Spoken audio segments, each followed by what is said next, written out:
भाऊ समोर बाबा समोर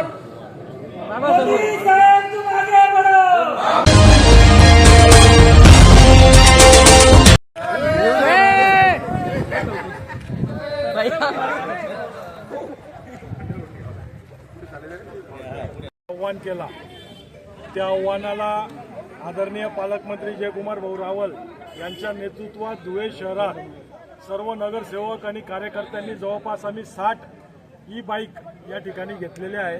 याच्यामुळे डिझेल आणि प्रदूषणात मोठ्या प्रमाणावर त्या ठिकाणी आम्ही बचत केलेली आहे। प्रदूषणाचंही चांगलं आरोग्य लोकांना मिळावं याच्यासाठी सर्व नगरसेवक कार्यकर्त्यांनी आम्ही जवळपास 60 बाईक या ठिकाणी घेतली। परंतु आज सकाळपासून काही विरोधकांचं मोठ्या प्रमाणावर बोंबाबोंब चालू आहे।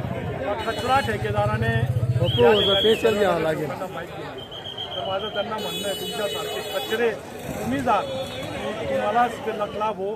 एवढं तुम्ही कचरा करताय, त्यांच्याकडनं काही तुम्हाला तोडी होत नाहीये म्हणून सर्व नगरसेवकांनी सर्व कार्यकर्त्यांनी स्वखर्चाने या ठिकाणी बाईक घेतलेल्या आहेत। मोदी साहेबांच्या आव्हानाला प्रतिसाद देत आणि काही लोकांनी तर या बँकेतनं कर्ज घेऊन त्या ठिकाणी फायनान्सचं कर्ज घेऊन या ठिकाणी बाईक घेतलेले आहे।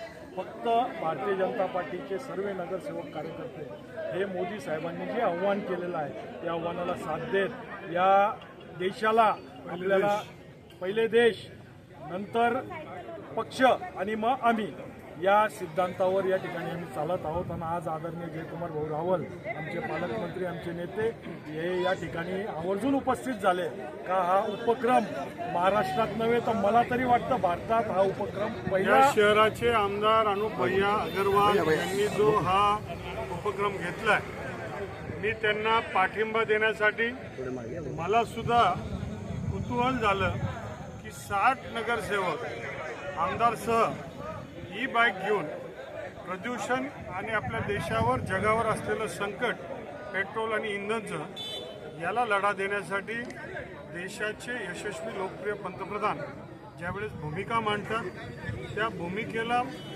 एक निष्ठावंत कार्यकर्ता म्हणून दिल्लीमध्ये मांडलेलं आव्हान गल्लीमध्ये इथला आमदार इथले नगरसेवक ते स्वीकारतात आणि केवळ बोलण्यामध्ये नाही तर आपल्या जीवनाच्या आचरणामध्ये आणलं पाहिजे। आणि म्हणून त्यांनी ई बाईकच्या माध्यमातून ही मोहीम